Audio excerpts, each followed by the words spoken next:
Hi, I'm Phil Anderson and welcome to my channel. I've been a property investor now for over 30 years and I've watched investors continue to make the same common investment mistakes. There's so many dirty tricks in the real estate industry and it's all caught up in a whole heap of sales hype. I want to cut through that sales hype and help investors avoid the common mistakes. I hope you enjoy the following content, but please remember to like and subscribe.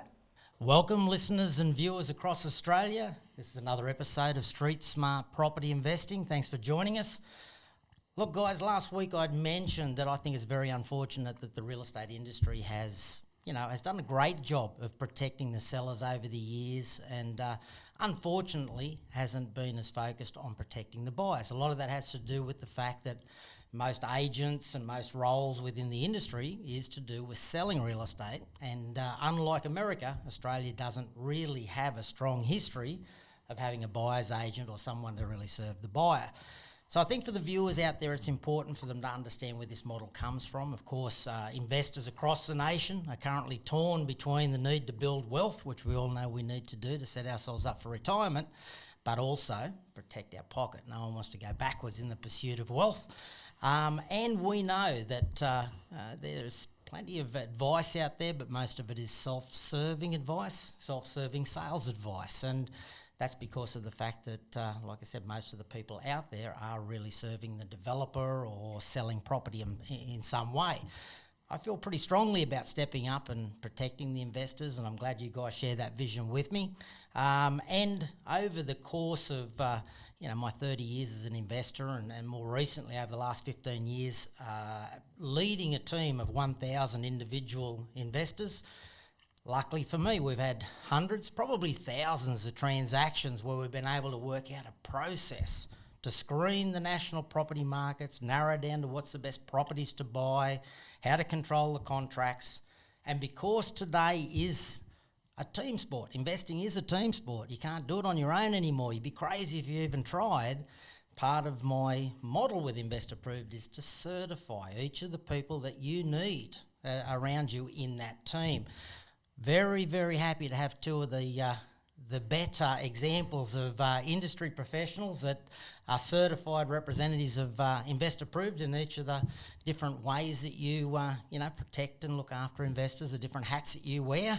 I'm going to introduce to the listeners Mr. Trent Durrington from Guardian Property Consulting, and we'll have a talk to Trent in a second, and Mr. Gordon Ruddy from Smart Property Research, who I've been working with for a long time. I'm really excited to have you guys on the podcast with me today. Before we get into a little bit of content, I really wanted to make sure that we hung our hat on one really significant piece of information that I think every investor must know, and that's how to select the right property every single time. So that's going to be the big piece of the puzzle that we're going to solve today. How do you select the right property regardless of what market you're going into? How do you avoid getting sucked into the emotional buying decision and end up buying a property that might be something that you and your family can imagine living in, but end up with a very poor and potentially terrible investment experience as a landlord?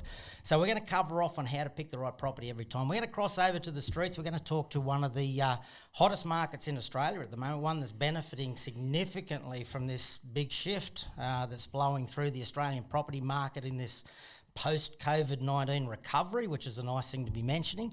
And also we've got a couple of questions that we'll answer that have been, from viewers that have been giving us questions over the last week or so. And I encourage the viewers and listeners to keep putting in your questions each week. We will get back to you and try and answer as many as possible. But on the podcast, we'll at least answer a few of those. So a great little bit of content today.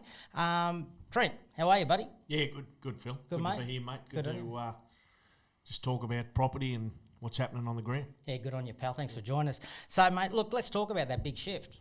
So much happening. We kind of have, seen a year that's been an unusual year. Started in a crazy way. So much uncertainty. I got to admit, I was, on the verge of being a little rattled there at one stage. I was like, what's this all going to mean? This doesn't look real good at all, right? Yeah. Really didn't. So I feel what most people would have been feeling in the way of uncertainty, but now there's this massive ripple of change and growth and this big shift happening in the market. What's your perspectives on it, mate? Mate, well, Phil, you've been talking about the shift for quite some time and, talking about that the shift to the regions, the rise of the regions.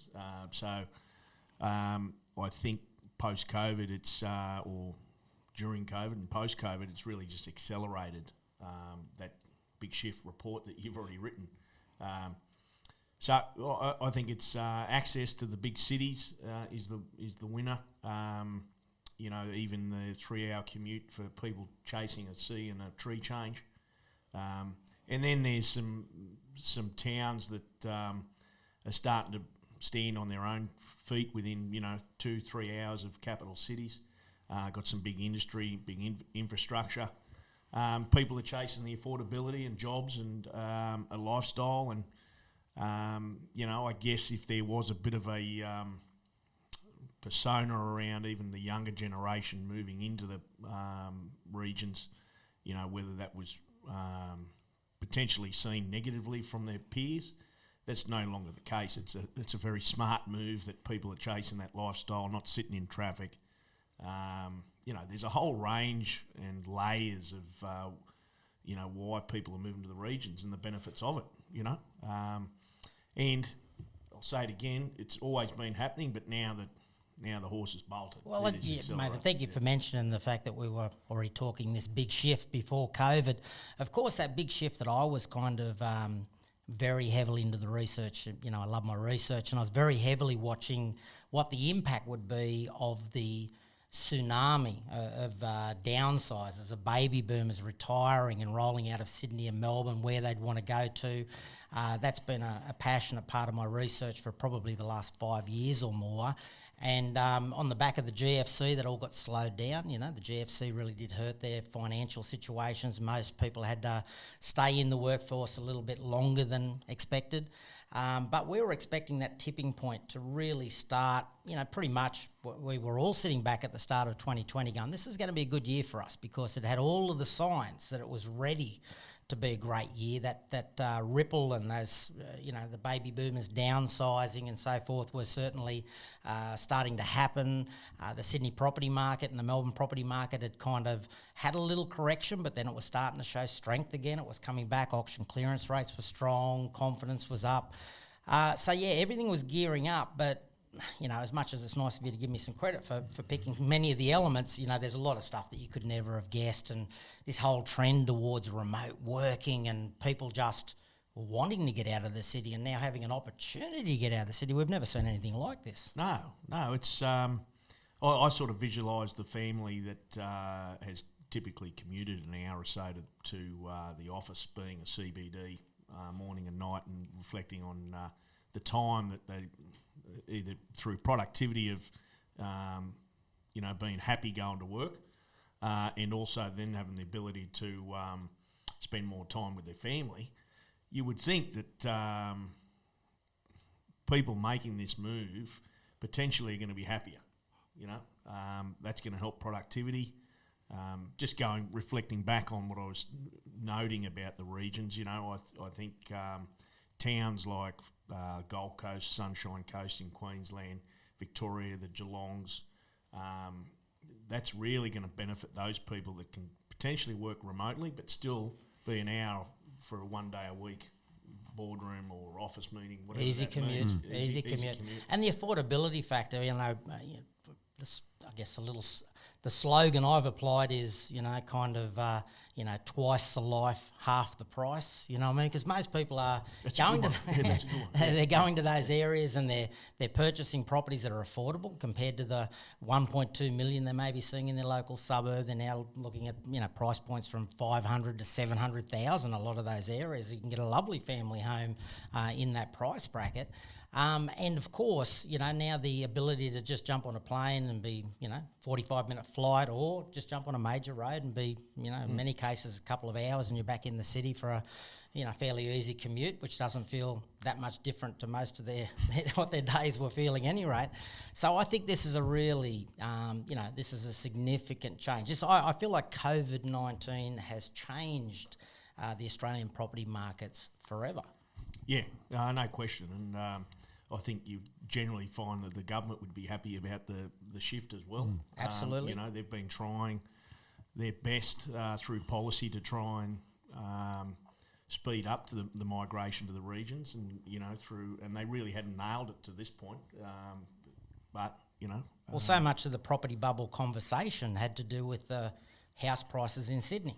Yeah, that's right. Yeah, I mean, I don't want to pick on Western Sydney, but when I do get on the ground through there and I see house and land packages, small lots, small houses, even half duplexes for close to $1 million, I just think, man, a couple with a young family, not much dirt, not a big house, they're commuting for $1 million.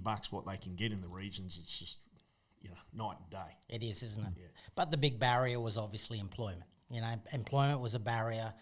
The ability to have reliable income, remote working has changed that enormously, and also with population growth going into the areas that we're now seeing, that's creating jobs. So the population growth is creating jobs. The trigger of the baby boomers flowing into those regional markets is putting upward pressure on infrastructure, the medical systems, and all the different facilities that are local from creating employment. Yeah, that's right. The big, just talking about infrastructure, the big ticket items like the ongoing workforce surrounding around hospitals and universities, creates a lot of jobs and ongoing jobs. Unlike some infrastructure projects, once they're built, haven't got the ongoing jobs. But these big regions are building big hospitals and big infrastructure programs.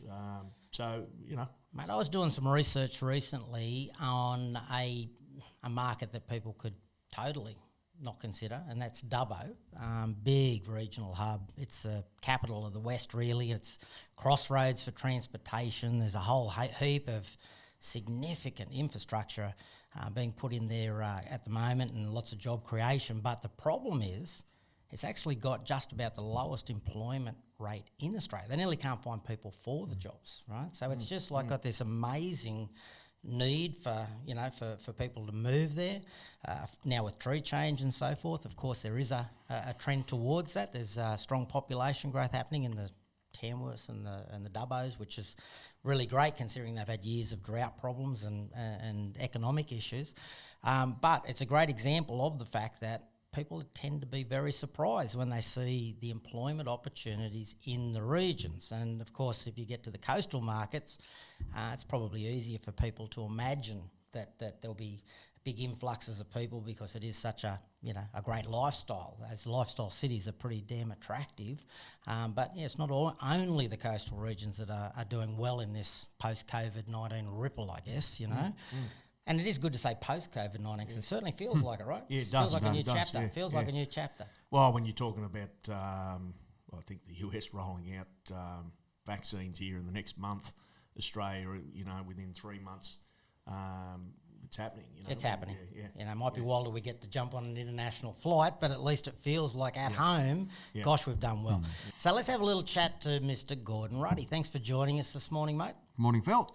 Now, Gordon, the people that are watching today, listening today, would know that you and I have been, investing in property. We've been a bit of around each other in a whole range of ways as investment, I guess a little investment team for nearly 30 years now. Your world's a little different to mine. You love working one-on-one with investors and coaching and helping people with strategies. And my passion is relationships, and that it is a great environment for me to build relationships with people. Yeah.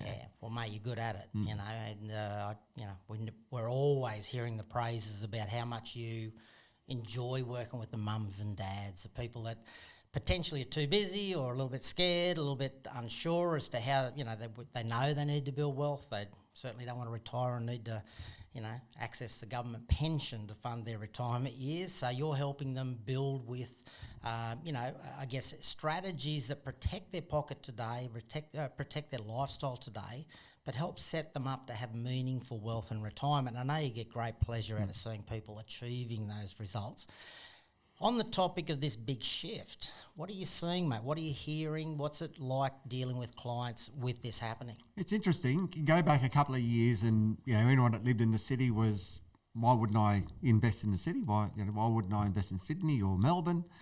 But, recently, people, it's almost like they're expecting that, no, I don't want to invest in the city. I want to invest outside of the city. So they're looking to where they can, find, history of great capital growth, where they'll have, great rental yields. I was chatting to Tom yesterday, and it just reminded me when Trent was talking about, the western suburbs of Sydney. And Tom said, look, that's where I live. I live in western suburbs of Sydney, but I wouldn't want to invest here. And I think he understands that, there's some great locations that are affordable, that he understands that there's exactly what we're saying. There's a shift moving out of the capital cities. It was happening with the great tsunami that you mentioned, which is, the baby boomers, that they're selling down, they're retiring and they're moving to those areas. But he also understood and can see what's happening, with COVID. COVID's putting pressure on that as well. And people, you don't need to be a baby boomer now to be going, I think I'll move out the city to get better lifestyle. You can get that better lifestyle, in job opportunities outside of the city. And I think more and more people are going to realise that. And the people that I'm talking to and helping, I don't have to convince them of that. They can see it. It's happening. They'll have friends that are going, man, I don't need to go into the city and work anymore. Through this COVID period, I've realised that, and their employers have realised that they can stay at home, they can do Zoom calls, they can do so much stuff through technology that they can go and have a better lifestyle somewhere else. And there was almost a bit of a concern as to whether businesses would lose productivity. Perhaps that happened in the first quarter. I know, talking to other business owners and people that are experiencing this firsthand, that by the second quarter it kind of caught back up again and people have got into a bit of a rhythm, and now it's almost like they're getting more productivity out of their teams because of the fact that, I don't know, people seem to be able to mould their lifestyles around their employment. They obviously need to be employed. They want to make sure they are productive, and in many cases the conversations I'm having is that people are actually putting in a little bit more time because of the fact it's so easy to just jump back on their home office desk, do a little bit of work on 3 o'clock on a Saturday afternoon to just catch up or to get ahead for the next week. So productivity is actually surprisingly, picking up and maybe even improved. Absolutely. So look, this regional shift, the other thing that's noticeable too, Gordy, is that I notice that the conversations I'm having, people actually, kind of are envious of the people that have got the choices now to do that. The people that have these contract positions, they're able to move to these lifestyle cities and they're excited, they're relocating the families, they're going from, school fees that were, pretty painful to very affordable but high quality school systems and affordable prices, 5 minutes to everywhere, the beach, the lifestyle, and they're buying family homes at, half the price of what they would have in their local area. It used to be almost like a, what's gone wrong if people had to make that move, whereas now it's like, lucky you. You're noticing that as well? Absolutely. Yeah, so from an investor's perspective, I think they just understand it better than they ever did before, From the perspective, Trent, of this change, I know you're looking at a lot of markets. I know you're assessing, different areas. The role that you do for me is to go in and have a look at the different areas and understand what infrastructure is being built and so forth. I guess these areas were already gearing up for the baby boomers, so there's already existing infrastructure in these areas. It's not like all of a sudden COVID's got these people flowing into these areas and now they better build, bigger hospitals or, better airports or whatever. It seems like most of these areas were already doing it because of the growth they're expecting over the next 5 or 10 years. It just happens that they're going to get it over the next 12 months to 2 years or so. Yeah, no, look, you're right. The regions, the local councils, state government have got all the statistics and research behind it. And you can, pretty safely look at the population shift and look at the projections. And, government are good at understanding where they've got to spend their money. So you're right. It's not like anybody's getting caught with their pants down. No. The infrastructure's there. Granted, it's going to be accelerated and potentially, it's not a day that I don't have a conversation with developers trying to get land approved. Yeah. So that's the big one, I think.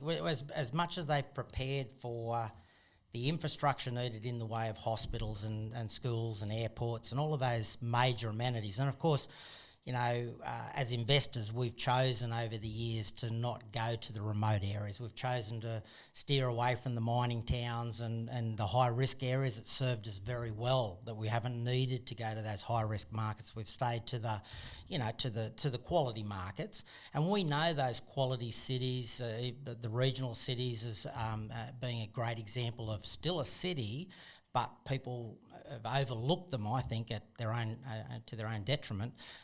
We've always looked at the fact that, the infrastructure is being built, but we've then followed what the local council's doing as the growth corridors to make sure we get ourselves in early in those corridors and let the wave of people coming into town put upward pressure under the prices of particularly the land. And now this new wave is exhausting the land.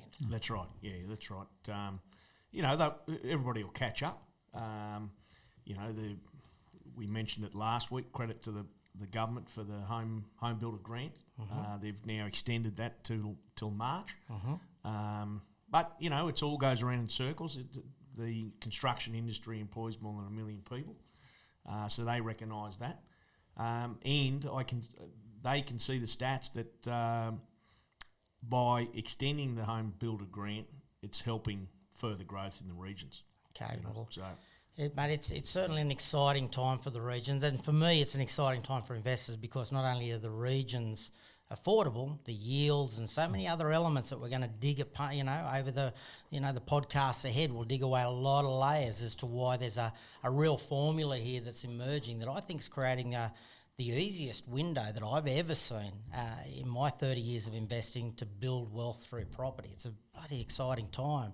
So today we're going to dig into how do you know what property to target in these markets, right? That's a big one because when you're starting to talk remote investing, and we're seeing this huge trend towards remote investing, how do you, as you go into these new markets, absolutely know what property to target? So that's one I'm going to get you guys to help me peel apart from your own perspective, make sure the viewers, get a thorough understanding as to, what process should they use with or without us to go into a market and pick the right property every single time.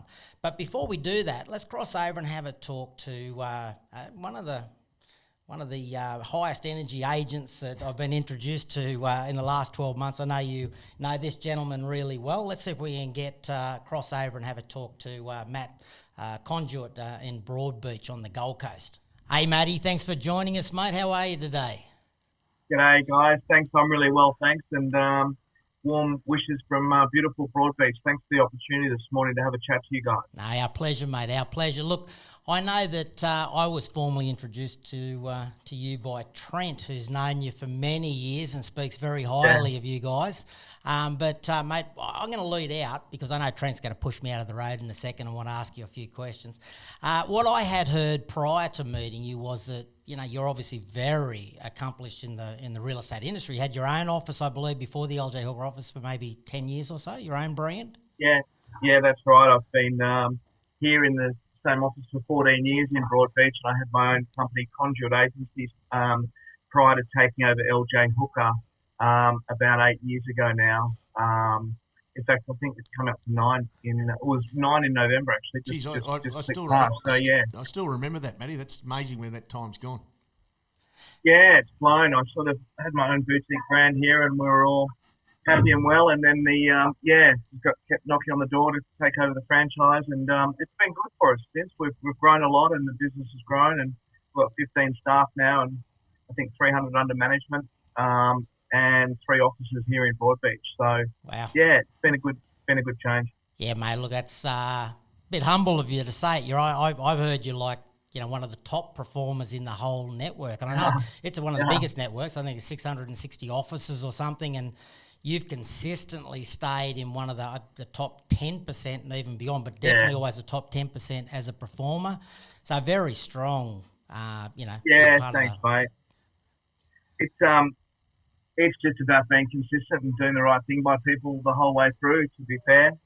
We've got a really good solid database here of investors that we've built up over the time. I also spent 3 years in Dubai, and I built a lot of international contacts over there, which have been really good for me back in Australia here. So some properties we just push out a certain amount of stock to overseas investors, and because I've got that sort of credibility with them and rapport, I've been to most of their houses and had certain functions with them in Dubai. Gosh, that must That have been helped as well, interesting, that mate. international. That must have been interesting. Yeah, it was, mate. Yeah, Yeah. it was good. It was really good. It was pretty crazy. There was we were doing between 250 to 300 sales a month in the company I Wow. was working with. Wow. Yeah, so that was a huge volume of stock, and there was 630 high-rise buildings under construction when I was there. Crazy.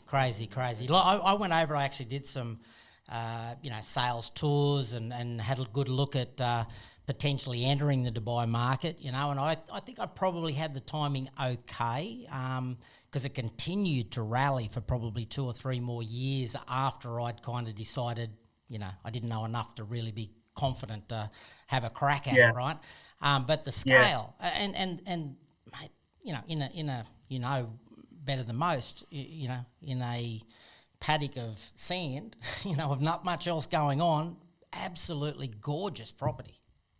Gorgeous. Yeah, amazing. It was all over. The selling was over brochures actually, because a lot of the stuff wasn't constructed. I remember heading out there once with some clients in the car to look for a particular development that I thought was under construction because the brochure just looked so real. I actually thought it was actually finished product, and I was heading out there, and I came to a massive big roundabout, and all I saw was sand dunes and a few camels crossing the road in front of me. And I rang the CEO at the time. I said, Stevie, I said, mate, I need a hand here. I said, this development should be on the left-hand side of this roundabout. He said, mate, you're crazy, mate. She said, he's nowhere near construction. That one, head back to the air conditioning. That is funny. Wow. Yeah, no, mate, I was so impressed with, their salesmanship. They had so much, put so much effort into the packaging and whatever. And that's testimony to that. If you're going looking for taking someone on a tour through a property that hasn't even started, that's pretty funny. But I know you're only there looking at yourself.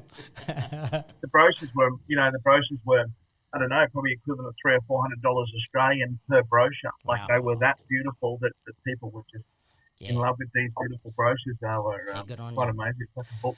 Mate, interesting. Experience, mate. Yeah, interesting because one thing that stands out that's a little different in having our chat recently, your database would be quite different. Your clients in your database would be quite different to most offices nationally. There would be a high percentage of people that, live in Sydney and Melbourne and from all over Australia really because, the Gold Coast is, the number one tourist location in Australia, and Broadbeach is probably the sexiest part of the Gold Coast when it comes to I'm going to say particularly investors my age, in their early 30s. Mid-30s. Not quite, but no, I think the 40s and the 50-year-olds would be, and I'm going to give myself a little bit of help there by even saying 40s, but no, there's definitely that feeling that the Broadbeach is the quality area of the Gold Coast and kind of, obviously substantial. Infrastructure and quite appealing to a quality investor. So I can see why you would have, the database that you have, the investors that are, from all the different states and so forth. It's a bit of a unique situation though. Yeah. Our average permanent rental is $750 to $850 a week in Broadbeach. So that's sort of not far from dollar for dollar. So if you're getting sort of $750 a week rent, they're worth about $750,000 to $800,000 as a rule of thumb. These apartments here in Broadbeach. So you can see that the average rental is high, and also the average sale price is high. It's a lot higher than say Surface. You get a lot more bang for your buck in Surface, although it's not the same location or it's demographic a totally different as Broadbeach. I worry when people think of the Gold Coast and they think of Surfers Paradise. It's a very poor representation, I think, of what the Gold Coast really is, and I don't mean to speak negatively of Surfers because I know that's that's not that's probably not accurate either, but they think of Cavill Avenue when they think of the Gold Coast, and yet Broadbeach and the infrastructure, sort of each side of Broadbeach is certainly it's a amazing lifestyle area, really. Yeah, it really is. It's got those big draw cars like the casino and the big upgraded Pacific Fair, which makes it, arguably one of the nicest shopping centres in Australia now. The convention centre before COVID was booked out for 4 years in advance. Wow. So a lot of the accommodation is filled by the convention centre, and then any left over goes to tourism. But don't forget, a lot of people live in these buildings permanently as well. So not every building is full of holidaymakers. It's actually the opposite of that. Yeah, sure. So a lot of people look at and go, oh, there's so many apartments in, how do you fill them all?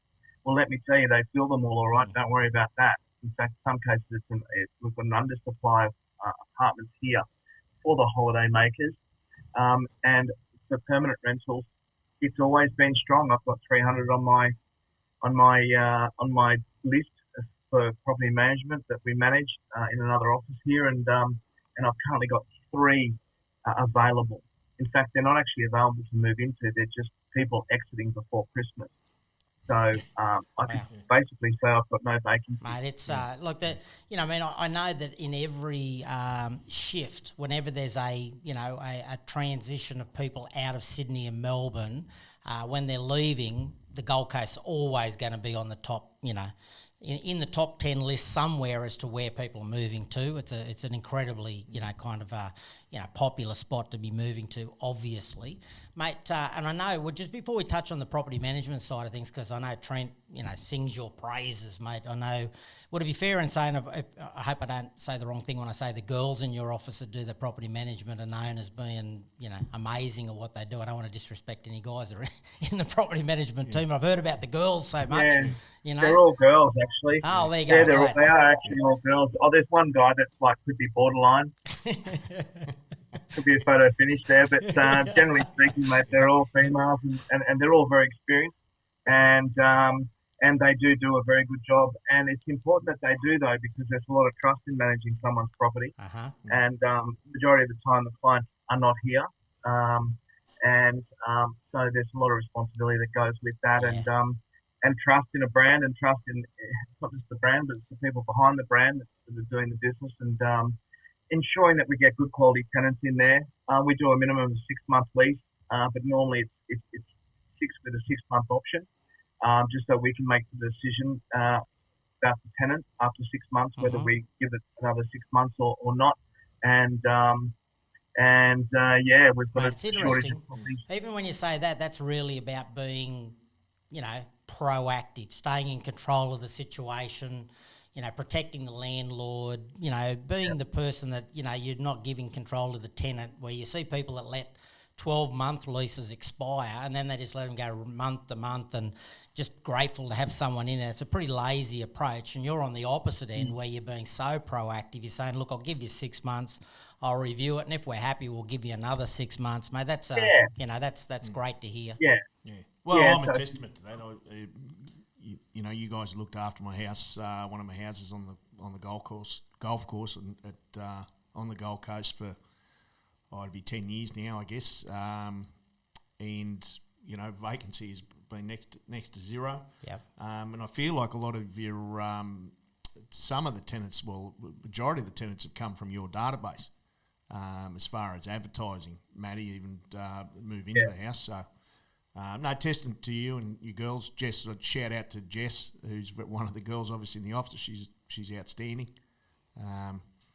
So no, it's hand-on experience, experience from me, and I've also learnt for other properties just how other companies or property managers handle the communication, and I see you guys being for the forefront of that.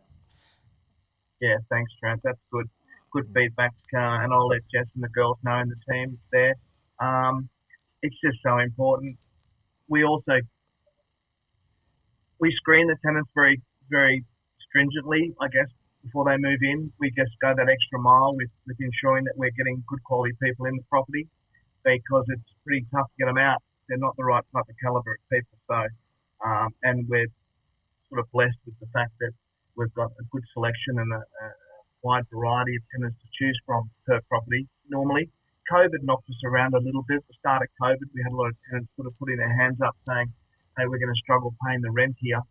So that was a bit difficult for the girls for the first few months. But then it actually evened itself out quite nicely, and amazingly now it's gone back and it's stronger than it was before COVID. So, Do you think, Matty? yeah. Do you think, Matty, that might have been because of the percentage of hospitality workers in that area? Do you think that might have been their concern? Yeah, that's exactly right. You know, the Gold Coast, I think, was hit pretty. I mean, a lot of businesses around Australia were certainly hit pretty hard, but the old GC copped it because of the tourism factor and the entertainment factor and the cafes and restaurants, which really do rely on that tourist trade. And when you take that away from a region, it really takes the wind out of the sail. And it's only just in recovery mode now. I'm in the street. I've been in the street for 12 years, in the main street at Broadbeach, and I've got a predominant location here and in Surf Parade, and it's only just starting to Get the energy back, eh? Yeah, just getting a good vibe back in the street, and some restaurants are starting to fill up on the weekends, and we obviously with the borders open is a good thing. Yep. So we welcome that. A lot of the tourists that come by it, especially when introduced to someone like myself, if I can, I'll always send them home with a souvenir of the Gold Coast, Nice. and one that'll fit into their luggage bag pretty easily. Hey, listen, So, just on that topic, how many people, we talked about the fact that, there's the rental situation and your database being a national database of, people that probably holiday and buy a property and, go home and, how many of those properties would they first intend to just let sit as their holiday home that they may just use, but after a while realise I better rent it out? Any feel for that? Yeah, the reality is, Phil, that they have this dream that they're going to use it quite often. But the reality is that very few people have got time and money. You've either got a lot of time and not a lot of money, or vice versa. Yeah. So it's not until you get to that sort of retirement or pre-retirement age where you've got time to enjoy your asset. Yeah. So a lot of the time we would, a lot of that, they think they're going to come up here a lot, and they generally don't usually do so. So it's a bit of a pipe dream that they're going to stay in there a lot. We usually talk to them and just explain to them the situation of realistically, John and Mary, how many weeks a year can you stay in this apartment? And they usually break it down to like 2 or 3. So in that case, I would recommend they stay somewhere else and let me worry about the other 50 weeks of the year that we need an income coming in off that asset. And it's a lot more affordable if you just hire somewhere or rent somewhere, for that holiday 2 or 3 times a year. Sure. And they can stay at different places throughout the coast. But then have the property up their sleeve for when they retire and they know they've got something. Yeah, when they've got time to use it. Yeah, time to come and spend a month a year. We've got a lot of, sort of fairly well-heeled New Zealanders, and they genuinely come over here for the winter, to get away from that cold winter New Zealand. So that, they make use of it really well. But I just look at the income and try and create as much income from that asset as possible. If it is a holiday let apartment, I have a holiday let division, so we run holiday lets here as well. And we would just allow the client to book their place throughout the year when they are able to come and use the apartment. But to have them sitting there vacant, they've got to be pretty cashed up investors. Sure. I mean, that's a pretty solid asset. It's $750,000 sitting here vacant. You've got, your rates, your body corporate, your water and electricity and things like that are sort of going out the door, and any interest payments that they may have on if they've borrowed money for it. So, you want to be covering that. So, absolutely. And therefore, generate income. Matty, I've earlier in the show we've just been talking about the rise of the regions, and I see 3 categories of that. I see an hour's drive with good transport of regions to capital cities. I see a 3-hour radius from capital cities for a sea and tree change, and then there's the other towns coming into their own right within 3 hours of cities. Obviously, the Gold Coast is an hour from Brisbane, good access via train and highway. We've been talking about the shift to the regions. Have you noticed any higher inquiry from the southern states, generally post-COVID or during COVID? Yeah, certainly after COVID, trend. Well, actually during, yeah, and after COVID for sure. We've always had a strong presence from Sydney, Melbourne people here on the Gold Coast. They're one of our biggest supporters, other than Brisbane people. They would be next in line. But you know what I've really found during the transition of COVID is the fact that people's plans have been fast forwarded. So they may have wanted to retire here, but just the whole lockdown and during COVID, they've sat there and gone, you know what are we doing? You know, let's go to the Sunshine State a little bit sooner.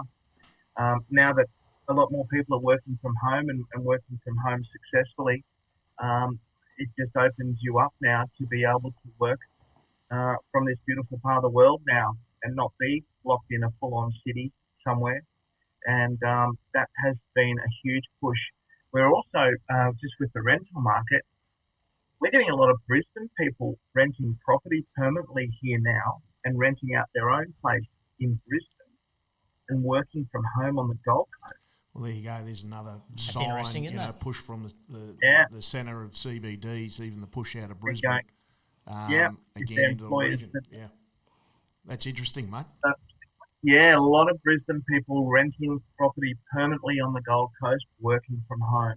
And they're going, well, if we're going to work from home, we're going to rent out our place in Paddington in Brisbane and get $900 a week for it for our two-bedroom apartment. We're going to come down to Broadbeach here and spend $750 and we're going to overlook the beach. We're going to work from home. Mm. And it's a really smart move. I don't know how long that's going to last for, but it's certainly pretty active at the moment. Which is something we've never seen before. Yeah, never seen, hey? It's very, very interesting to see. Mate, it's been lovely catching up with you, mate. Really interesting, Pella. You've got a wealth of knowledge and you're certainly an amazing resource for us to have access to get a bit of an update from time to time on what's happening on the Gold Coast. You know, Trent can't vouch for your property management team enough, so we encourage the listeners, if you look at I might add, he has sold a couple of houses. I know you've said luxury he's houses that I listed. built. Yeah. So, He not a can, bad he sale. can Yeah. sell a Sale bit as well, well. hey? He can sell. Yeah. So it's a pleasure, guys. I just once again thank you for the opportunity, and I'm here to help to help with any of your investor questions or anything that you may like information on. Being on the ground here in Broadbeach and this beautiful part of the world, and you take care and have a great old time. Yeah, thank you, buddy. And you know that we're excited too to be, giving back to your database and updating them regularly on a quarterly basis of, what's happening through our eyes across the country. Gordy's put his hand up and said that he'd love to, obviously work with your clients that need a property strategist to help them look at what else is happening outside of, your local market and stuff as well for those people looking to invest remotely, not just in the Broadbeach area. So, mate, it's an exciting little team we're getting together, mate. It's a good little team. It feels like it's a great thing that we're putting together here to to protect the investors. I think something that I forgot to mention, guys, is the fact that there's a lot of buildings that were planned to be built pre-COVID and aren't going to happen now due to COVID. So it's actually putting a fair bit of pressure on our prices here. We don't have a lot of stock on the market on one particular building that we're exclusively marketing in Mermaid Beach. It's called Marley, and there's 60 apartments there. The average price is $1.2 million for a two-bedroom unit. So it's on the higher scale, but you can hit a golf ball, in fact, a tennis ball to the water. So it's in a good spot. But, we've got 5 units left in there as an example. So we've just, I think it's $52 million worth of stock, I think, was sold in the last 8 months in that building alone. So that's causing a fair bit of pressure on our prices here in Broadbeach. So I wouldn't be surprised at all if we see some good growth here in the next 12 to 18 months. From what we've heard, mate, I think you're bang on. I think you're right. The supply issues that is already appearing on the ground, and yet the buyer inquiry is picking up week on week. So I think you're very much right, mate. And it's an interesting time because I think it's going to put upward pressure on rents and prices at the same time. It's a very interesting market, mate. Very exciting times. The regions, and of course, like I said earlier, the Gold Coast is very much top of the list for most people when they think about moving out of the big cities. I can't see anything but a good few years ahead, mate. So, I think it's interesting times. Yeah, it sure is, guys. And And you take care out there, and all the best for what you're doing. And once again, I'm here to help if needed. Good on you, Good on you, champion. Matty. Good on Thanks, you, Matty. mate. Good Thanks, seeing you, mate. bud. Nice talking, buddy. All right. See you, boys. Very interesting guy, hey? Very interesting guy. Great part of the market, and obviously a big part of that particular region. A high energy agent with a really, an amazing finger on the pulse. He's been a good resource for us. Yeah, and a broad database too. Obviously, those clients, owner-occupiers, but also investors from all around the country. The takeout from that too is also the interesting part he mentioned about the Brisbane people renting their homes in Brisbane and choosing to rent on the Gold Coast and work from home. Mate, it's all about lifestyle choices, isn't it? This big shift. And for the listeners that are out there, of course, as I mentioned to Matty in his database, we're going to be holding a property investor update. We're going to be doing national updates every quarter for his database. I'm looking forward to having that relationship with the team and all of the people across Australia really that are on his database. It's very diverse, and are mostly the offices that ask us to provide that service geographically. Most of obviously their database is local, but Matty's is all over Australia, so it's going to be very interesting talking to those clients. So those national updates are not going to just be, going for those offices, those certified offices that we've hand selected. There's going to be that update for the listeners if they, follow our newsletter on the weekend and accessing the toolbox and so forth. And if you aren't doing that, please go to investapprove.com.au. You'll see on the website you'll be able to access the toolbox. That would be something I would absolutely suggest you do. It's an online resource centre. In that resource, that online resource, you will have access to podcasts and previous webinars and a whole range of free tools, all free content for property investors. But please keep an eye out via the toolbox for the quarterly national updates for property investors. I think they'll be a great way to keep updated in what's going on around the country. Now, as promised, we want to touch on a very important topic. We want to make sure that we solve that part of the puzzle of how do you pay the right price. Sorry, how do you pick, we did the how to pay the right price on our previous one. How do we select, how do we target the right property every time? Now, this is a challenge for me because I know that in my early days, I've been an investor now for 30 years, and in the earlier days, I used to pick properties based around what was appealing to me, what I could see that I could do to them to maybe improve them and so forth, and how I was, going to be so house proud of this property and so forth. Whereas today, and over the years, I learnt to, take myself a little bit more out of the equation. And for the listeners to understand exactly what the process is now that I've kind of learnt through thousands of transactions, hundreds of transactions definitely, but it's probably more like thousands of transactions. What I do when I go into a market is basically go in and a new market that most investors would go into in the past. They go in and talk to real estate agents, look what's in the property guides and so forth. That's not my strategy. When I go into a new market, I go into an office like Matty's and I would go in and sit down with the property managers. I'd sit down with the property managers, try and have a coffee, try and have a long conversation based around what is the most in-demand property type in that market. Describe it to me. Tell me what's going on in the market for what's the most rentable property. Where would that property be? Where would you avoid? Please, guys, take this on board. This is a very strong strategy and it's helped me out enormously over the years. So I would sit down, I would interview that property manager. I'd say, tell me what property I should be targeting. Tell me about the floor plan, the flow of the property. And once you start getting a feel for that property, I'd even keep painting that picture further and further. Describe the inclusions that would be optimal. What would the ideal tenant like to see in that property? Is that property air conditioned? Does it have a security door? What are the things that they need to have? And of course, the more that you go into that conversation and with the greater detail they can describe to you, the more accurate you've now got a vision, a picture of exactly the right property. Not a property that you buy and go, gee, I could do this and I could, knock a wall out and I could do that and, whatever those things are that some, hands-on models require. Of course, I'm probably the the laziest investor you'll ever meet. I don't want to do a thing. I want the property to do the work for me. I want it to go to work straight away, and I don't want to have to spend a cent on that property. And preferably, I'd like to not have to spend a cent for at least 10 years. That's why I target new properties. I make sure that those properties have builders' warranties, and all of those layers of things that give me the ability to enjoy my lifestyle and know I've got a property that's going to work for me. So please, guys, understand this is a great way to target property. Interview property managers. Define the floor plan through the eyes of those property managers as to what would be the most highly desired local rental properties. Remembering, as a landlord, that's what you're looking for. How do you achieve consistent, high demand, rental inquiry, and then how do you get the most rent that you can get for that property? What would be the inclusions? What would be the little things that would make that property the most desirable, the highest of the picks in that local market? And then you get pretty much a blueprint. You get pretty much a blueprint as to exactly what the property would be. They may describe some areas you should avoid. They may describe some areas you should target. Stay here, it's this, it's that. Just keep away from that area.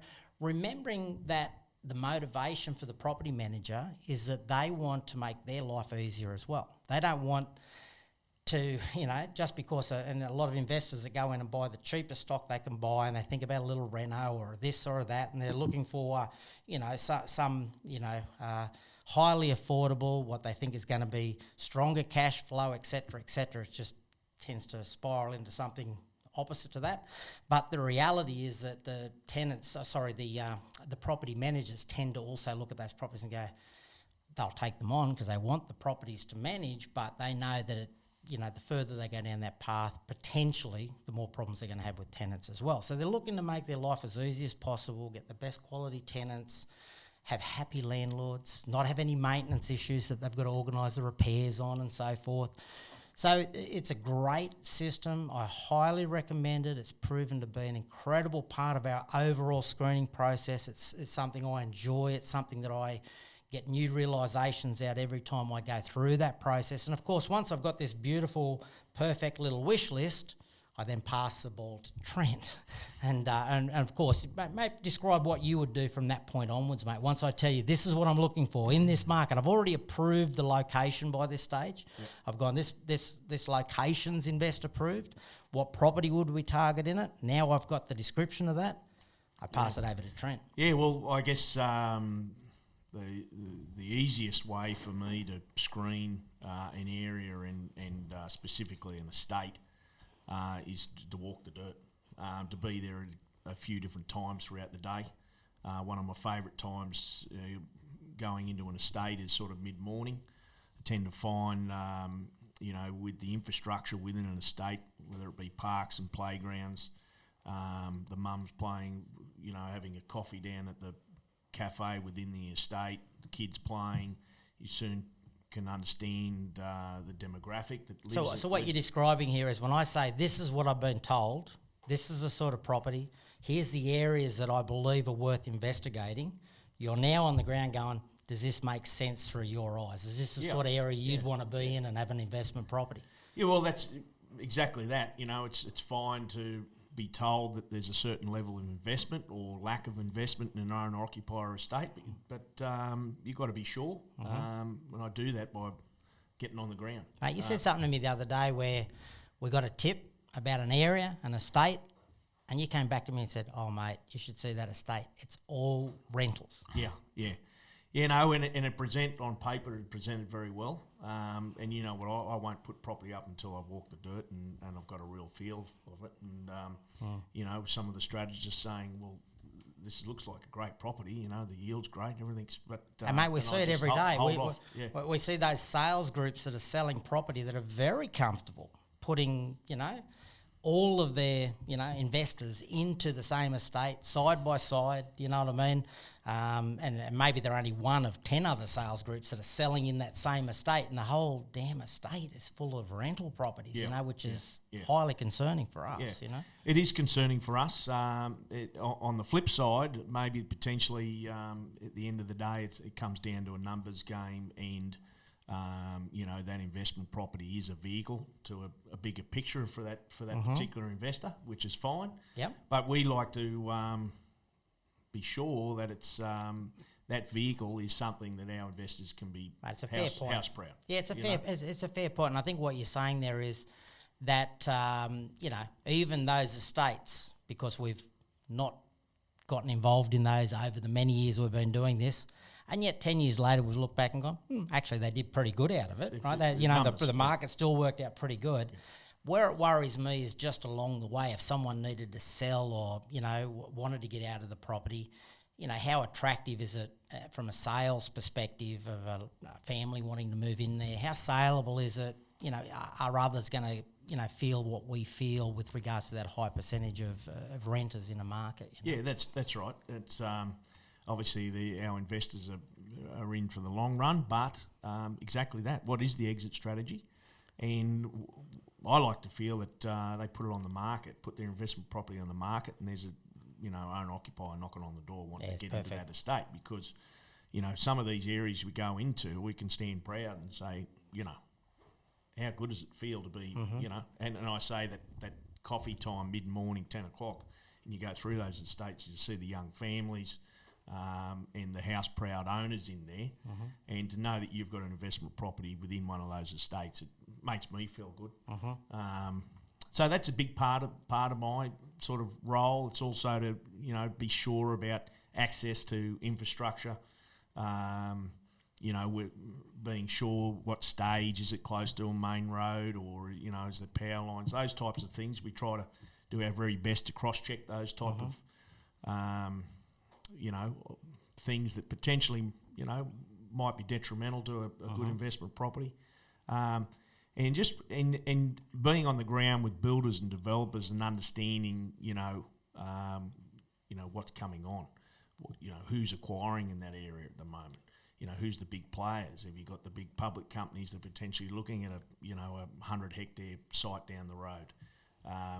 It's just being on the ground, getting a feel of, who's investing in the area at a macro level versus just the mum and dad investor. Mate, you are the king of building a network. I've never seen anyone as good at it. Really, you are, mate. You are. You are amazing at having this this network of connections, and I've seen you use it so many times, and I mean powerful. The biggest builders, the people that are connected all the way through a whole range of different aspects of some of the biggest land developers in Australia. You go, I'll just get Scotty on the phone. We'll go and sit down and have a lunch. It's amazing when you've got that network, and it's a credit to you. And of course, you're a vital part of their network as well. I know they lean on you for other reasons, but you see things that most people wouldn't see. And like someone who's just selling, or someone who is, just a buyer, that's coming into a market and says, oh yeah, that land's going to register.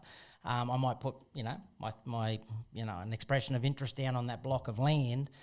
You tend to be able to go, I can make a much more informed decision because of the people you can pick up the phone to, what you can learn about just about every aspect of what's going to happen, how it's all going to play out. It's your network's a big part of it. It's good that you see that, Phil, because I take pride in relationships, and I see myself as a straight shooter. And I guess some of these bigger players probably see it as well. So appreciate you recognising that. But again, it comes down to relationships and us making it a seamless transaction for our investors to purchase an investment property, and then ultimately that be a great vehicle to working or fitting into the slot that Gordy needs it to. Well, mate, I know Gordy mentions and as do you, the round peg into the round hole.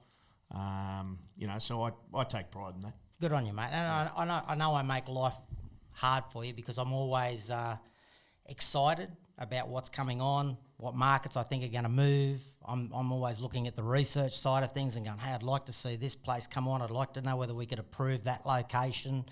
I can, there's going to be a movement that way, or there's going to be a spend this way. And of course, the list of areas that you're visiting and doing all that research on, it's a pretty long list, but you've got a nice selection of locations nationally now that are always investor approved, waiting for Gordy and people like Gordy to, to know what their clients are looking for? Well, I work closely with the strategists and let them know what I'm looking at, what I'm investigating. It's certainly not by any means a Chinese menu, with a heap of property. It is still bespoke. And we make sure we find that right property to fit in, say Gordo's strategy with a particular investor. Yeah, well, mate, like I said, it is a credit to you. And I know even when you've got a window where there's not a lot of pressure on you, you still jump in the car and go back and check things that you haven't seen for 3 months to see how much has changed. Well, it does. Yeah, that's key. You've got to, it's amazing how you can get a different feel within a 3 month period. It's very important to be on the ground. Yeah, I know, but I've heard some of the stories. I go, wow. Sometimes you'll ring me and go, mate, you wouldn't believe it. 3 months later, you wouldn't believe what's going on, right? It's amazing how quick things move. Well, we're seeing price pressure now across a whole heap of different markets. Yeah. It's amazing what can happen in a quarter of a financial year. Yeah, well, mate, like I said, you've got a lot of locations that, you're managing. And like you said, it isn't a Chinese menu, but, when you add it up, it's a fair bit of work in keeping all of those, locations, firmly understood. And, of course, Gordy, for you, you're working with clients all the time. You're working with, investors that are looking to enter the market. They're looking for, a real plan to enter the market so that you can kind of match it up with what locations might suit and so forth. How would you describe, I guess, that process from your side? So the process from my side is, I'm working with the investor to get buy ready. So at that point in time, it's not about where they're going to buy. It's not really even about what they're going to buy. It's just going, what do they have the ability to do? And it's important we've said it before, just because you can doesn't mean you should. I see people that they go in, they get assessed for finance, and their borrowing capacities up here based on today's circumstances, and they could get really, really excited and want to buy something that they imagine they would love to live in. And that is not necessarily, and in most cases, not the right investment for them. I think it's important to buy something that a homeowner would like to live in, which is great with what Trent does, is buying in or finding areas for us where it is predominantly owner-occupiers, and our investors benefit from that because they're buying a property that we know mum and dad with the kids who are buying this property to own the property are really, really happy to live here. So we don't limit our market later on if we want to sell it. We know that a second home buyer or even a future first home buyer is gonna want to live in the investment property that we've purchased. It's not, we've seen investment properties they just target that to the investors. So it's not, what I'm saying. It's not the. It's missing a few things that a homeowner would want to do, but the properties that Trent looks for and he finds for us, we know that will hit the mark for a homeowner as well, and it's not just a property that we're going to sell to a future investor. I think that's really important. Not so much that maybe I want to live in it, but I know a homeowner would want to live in it. I think that's the difference between. It's okay to get emotional about a property and go, well, like you've mentioned, you want to be house proud about it. It don't necessarily need to be the home you want to live in, but you want to know that an owner would want to live in it. I think that's important. It sure is. And really important. It's interesting, just that whole topic before you just go on, the topic of how do you pick the right property. How do you target the right property every time? It makes you realise the difference of our perspectives. Like for me, I'm going, well, I want to know what a property manager tells me is the most in-demand property in that location, and let them define what that property is. And of course, when Trent picks up the ball and goes across, and his perspective of what is the right property is based around, not taking that property manager's perspective as gold, him going in and going, he knows the, I guess the whole, the expectations that he would put around quality of construction, quality of location, convenience, the different factors that are the proven backbone to, good performing property, nationally that, fill that rule book for him and provide him with not just a great rental property, but also something that's highly liquid in the market, going to get good capital growth, it's going to be a good quality family home. So he starts applying those rules as well to define and go, can those things come together? But from your side, you're talking to clients and going, how do I know what property to target? It's really about what is the right property to target for your client. Of course, it can be a nice family home at the end, but what's the right property for your client to target? And of course, that's largely about numbers, I'm guessing, mate. It's all about the numbers. What we do is we work out what the numbers are for the particular investor, and then we work backwards from there. And then we find, as you say, the round peg. Did I get that right? Round peg for the round hole. As long as you got the round peg, round hole, or I can have the square peg in the square hole. That's okay. As long as it matches. As long as it matches. So that's the that's important. We've got to go back to the beginning. They get their finance assessment. Don't get carried away with what they're borrowing. They don't have to spend what they can spend. Let's build a strategy around that ability that they have to what's going to achieve everybody's going to have a different goal.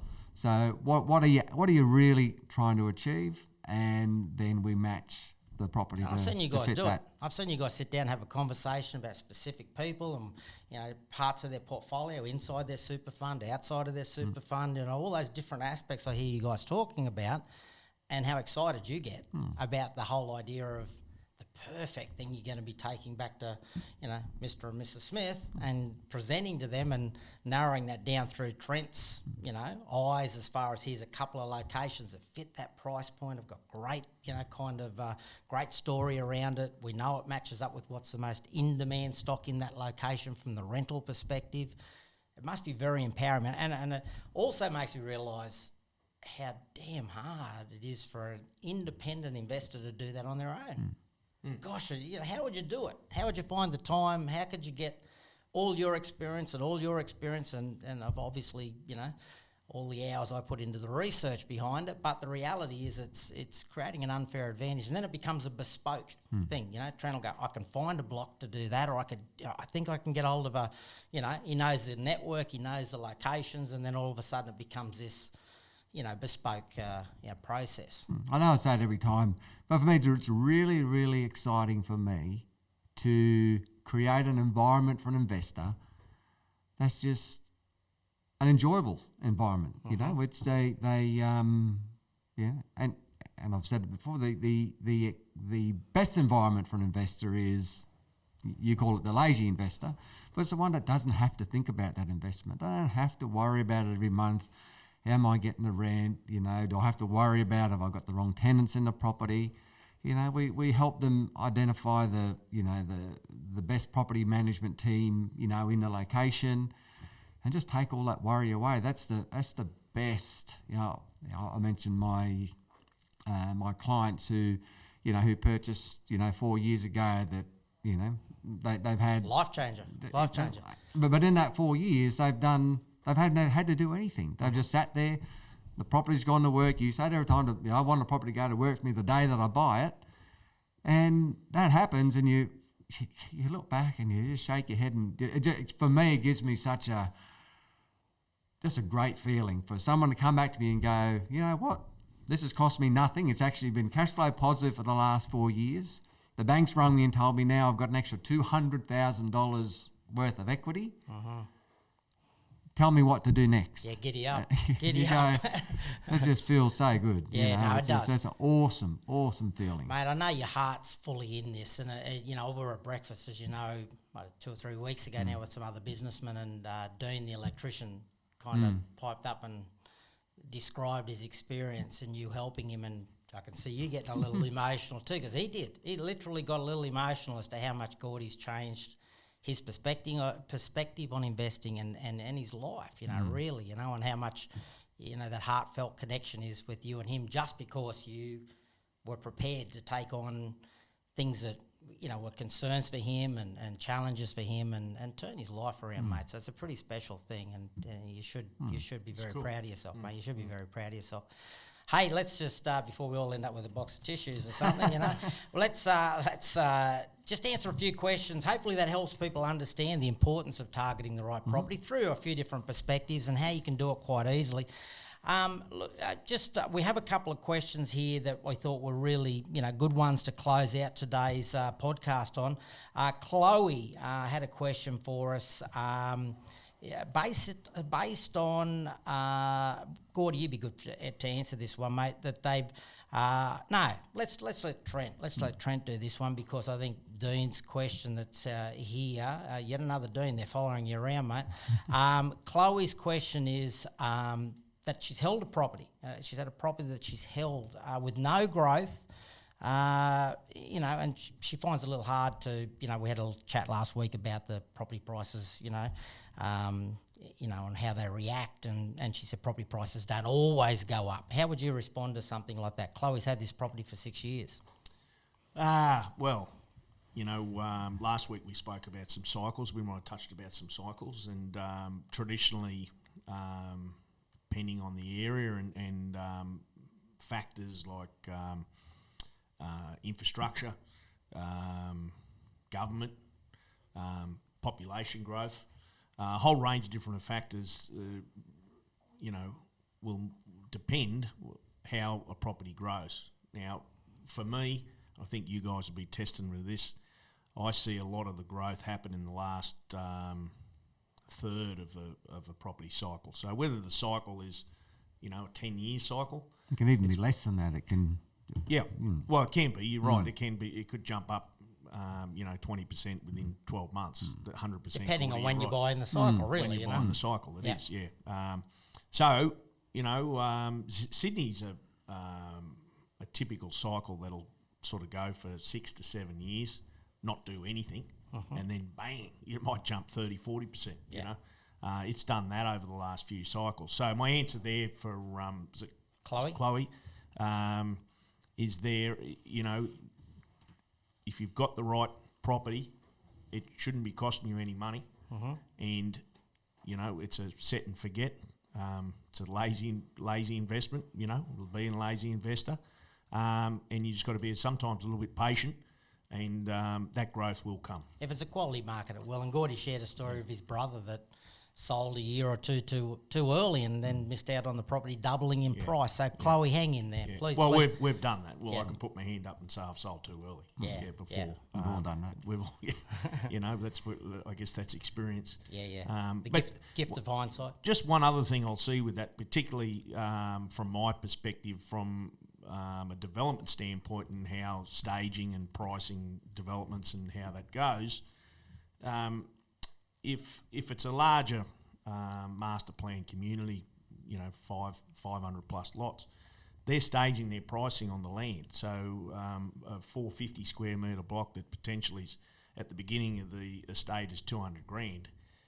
Within, depending on that sales rate, but within 2 years, that same block's going to be 250 grand. So, this is not always the case. But because you know what developers instill this process, because you know what areas that it's most likely to occur in, a whole range of things, you use this very much to our advantage. And I'm grateful for you pointing this out a few years ago to make us. I went, that makes a lot of sense. Yeah. Well, it's like manufactured growth, right? Yeah. It may not even be in the cyclic growth. It's a good way to look at it, manufactured growth. Because they're kind of going, okay, we've sold out, next stage goes up 10%, next stage goes up 10%, and the investors that buy early enough get a massive advantage. Yeah, I'm a big fan of master plan communities and getting in there first. Now, you might drive, if you've heard me say, pack a lunch to go to this master plan community, and you go, where are you taking me? Yeah. But those can be a bit off-putting for some investors. It can be off-putting, You're saying, well, this is out of town, there's nothing here. But if you can get in there and potentially early, there are a little bit of yield hurt. You may not be getting the yield exactly that you want, but they're the ones that really benefit from getting into a master plan community real early. Yeah, it's bizarre, and sometimes I know we're now at a stage where we're going back and there's train stations and hospitals and the whole range. You're just going, what? This is like a city now, right? It's crazy, crazy. And that's not always the case, but it's at least shopping centres and schools and McDonald's and service stations and all of that sort of infrastructure. Gordy, just in closing, mate, one of the questions that Dean had, like I said, another Dean, he was very interested in what you had to say last podcast about the self-managed super fund buying. Just cover that one last time for Dean. Yeah, so just quickly, the first thing I'd say on self-managed super fund property purchases is it's a very, very specialised area, which none of us have the, to give someone advice to actually do it. So I recommend, speaking to an expert in that field. Then once you've got the go-ahead from, that expert, and, I'm not sure, but in the next couple of episodes, we're actually going to have a self-managed super fund expert on that'll talk about that. But once you do have that advice that it's appropriate for you to do it, then, the same principles will apply to where am I going to buy, what should I buy. The beauty of the self-managed super fund is, particularly with the, regulations around it now, the banks have, tightened up a little bit, just making it safer and safer for everybody who does it, with the deposit that's required to go into these. So you need to have a reasonably healthy self-managed super fund to, for an advisor to say, yes, this is appropriate. But once you do and you step into it, what we've seen over the years is that our investors set them up. Again, it's a lazy investment. You set it. And for most of our investors, as they set it up, well, nearly all of them, how they set it up is that within 12 and 15 years, with the cause of the deposit they put in and the rent that they're getting, that will pay itself off between 12 and 15 years.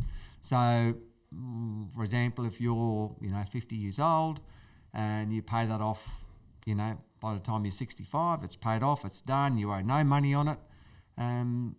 That's all tax-free, So you might buy something for, say $400,000, put no money of your own money in over the next, 12 to 15 years. At a conservative, 5%, it's worth, somewhere in the vicinity of, 700,000 or 800,000. And that's tax-free. You don't pay any tax on that money. Yeah, it's exciting, isn't it? It's bizarre. Yeah, it's my favourite investment vehicle. And you're right, you do need to get some advice. But I think it's really one of those things where, like anything, you should understand it fully before you hit the button and go ahead. But I know your knowledge is, pretty extensive in that world, at least to the point where you can test some numbers and see whether it's worthwhile, moving ahead, getting some, some proper structure and advice and so forth. But I think every investor should be looking at it. For me, it's my favourite investment vehicle.